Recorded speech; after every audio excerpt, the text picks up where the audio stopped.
Good morning, all of you. My name is Jasdeep I'm from Mastro the Studio of English Language.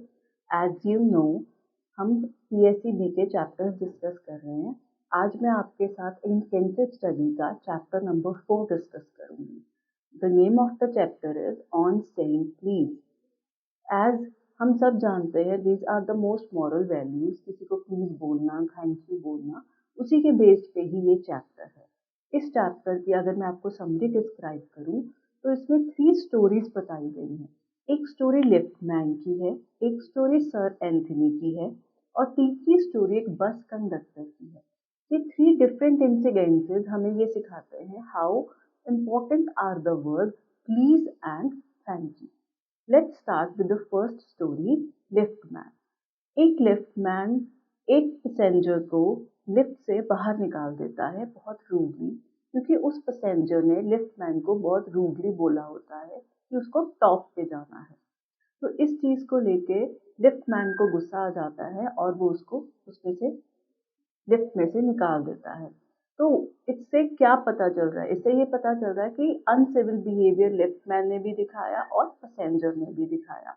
अगर passenger उसके साथ impolite है तो उसका आगे से रिटेलिएशन के फॉर्म में आगे से लिफ्टमैन ने भी उसको वही शो किया.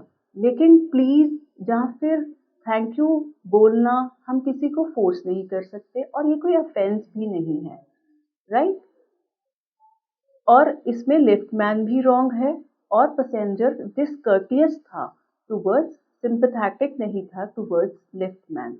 N uncivil person may be called ill-mannered, but he cannot be compelled to say please. हम किसी अनसिविल पर्सन को ill-mannered बोल सकते हैं, लेकिन हम उसको कंपेल नहीं कर सकते कि हमें प्लीज बोले. तो इससे हमें क्या पता चलता है कि अगर हमारे में मॉरल वैल्यूज या इंटेलेक्चुअल वैल्यूज नहीं है तो this can damage the scenario. तो वो सिचुएशन को और खराब कर सकता है. दूसरी स्टोरी इस समरी में है सर एंथनी की.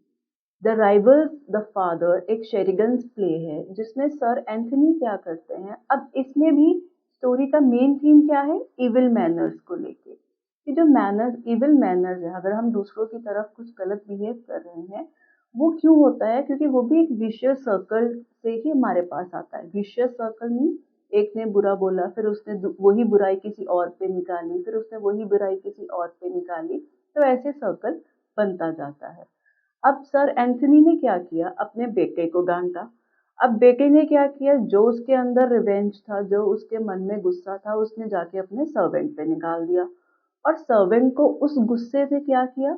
उस गुस्से को रिलीफ पाने के लिए वो सर्वेंट क्वार्टर में गया और उसने दूसरे सर्वेंट को किक किया.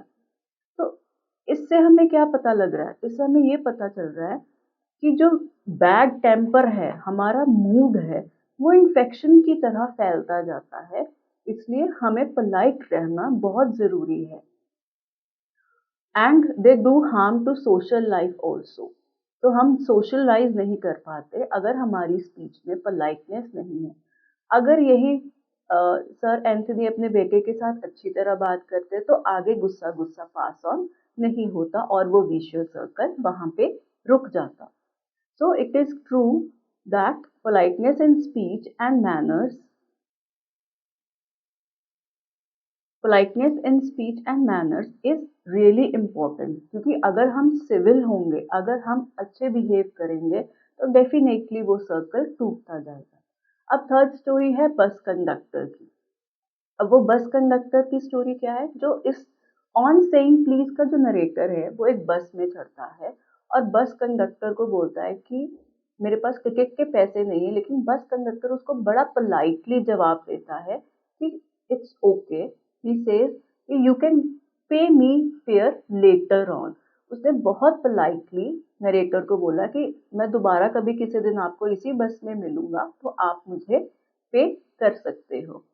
तो इससे क्या हुआ? नरेटर बहुत ज़्यादा इम्प्रेस हो गया कि एक बस कंडक्टर अपने पैसेंजर्स को कितना खुश और कंफर्टेबल रखता है और उसकी पोलाइटनेस की वजह से भी लोग उस बस पे ट्रैवल करते हैं.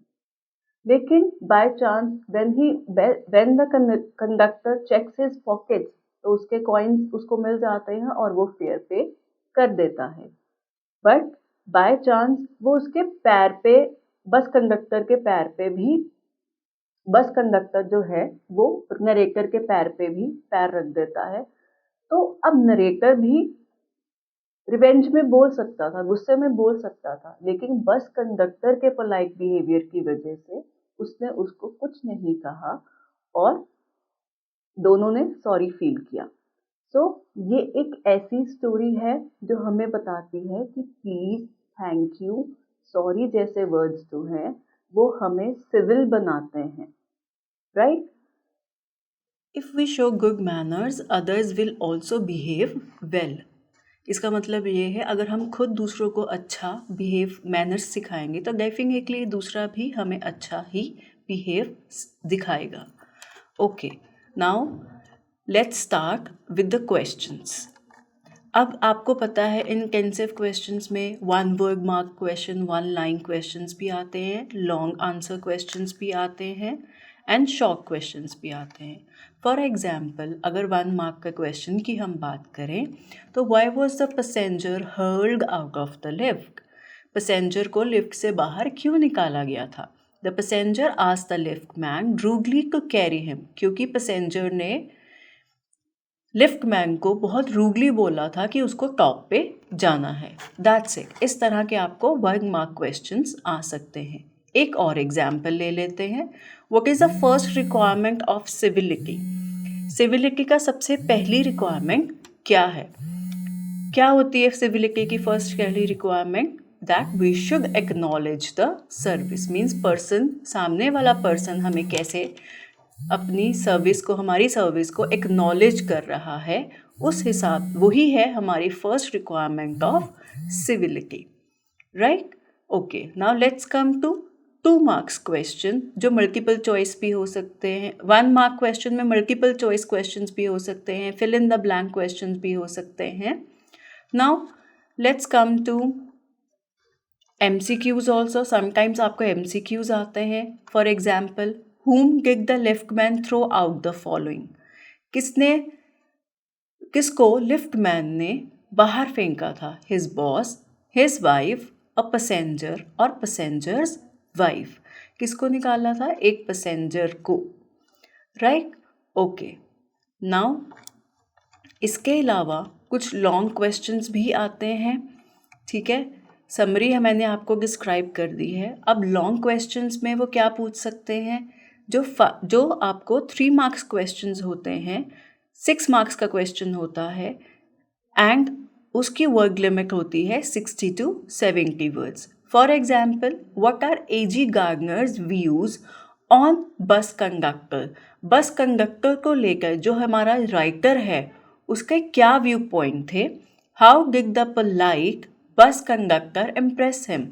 और जो पोलाइट बस कंडक्टर था उसने नरेटर को कैसे इम्प्रेस किया, ठीक है? सो क्या उसके व्यूज़ थे? उसका व्यू पहले तो ये था कि जो बस कंडक्टिंग बिजनेस है थोड़ा सा डिफ़िकल्ट बिजनेस है, ठीक है? और मेजॉरिटी ऑफ बस कंडक्टर्स यूजली पेशेंस नहीं रख पाते, लेकिन इस बस कंडक्टर ने बहुत पेशेंस रखी, अपने पैसेंजर्स को कंफर्ट दिया एंड उसको सबसे अच्छी बात क्या लगी कि उसने बिना फेयर के नरेटर को बस में जाने दिया, राइट? ओके, और किस तरह का लॉन्ग क्वेश्चन आ सकता है? जैसे describe the value of polite behaviour as expressed by the narrator in essay on saying please. अब उसने पूछा है कि पोलाइट बिहेवियर की वैल्यू क्या है, क्या वैल्यू होती है पोलाइट बिहेवियर? जैसे मैंने आपको समरी में बताया, प्लीज़ और थैंक यू जैसे वर्ड बहुत ज़रूरी होते हैं एक विशियस साइकिल को तोड़ने के लिए। फॉर एग्जाम्पल, अगर हम किसी को रूड बिहेवियर दिखाएंगे तो हमें रूड बिहेवियर इन टर्न मिलेगा। अगर हम किसी को अच्छा बिहेवियर दिखाएंगे, पोलाइटली बिहेवियर दिखाएंगे, तो वो भी हमें पोलाइटली देगा behaviour. Secondly, good manners are also infectious. जैसे मैंने पहले बोला था कि बैड मैनर्स भी फैलते जाते हैं, उसी तरह अगर हम गुड मैनर्स रखेंगे तो डेफिनेटली वो भी इन्फेक्शियस होते हैं। दूसरा पर्सन ऑटोमेटिकली उस चीज़ को सीखने लग जाता है। और a cheerful person is like a pleasant weather. एक खुश मिजाज इंसान भी एक प्लेजेंट वेदर मतलब एक अच्छे मौसम की तरह होता है, जो लाइट लेके आता है और डार्कनेस को टेक अवे कर लेता है, मीन्स ख़त्म कर देता है। ओके, आई होप आपको समझ आ रहा होगा, राइट? ओके, नाउ अगर हम बात करें शॉर्ट क्वेश्चंस की, ठीक है, तो शॉर्ट क्वेश्चंस जो होते हैं वो आपको 5 में से 3 अटेम्प्ट करने होते हैं। ईच क्वेश्चन 2 मार्क्स का होता है। Why did the lift man throw the passenger out of the lift? हमने ये क्वेश्चन बार बार डिस्कस किया तो सेम आंसर है, ठीक है।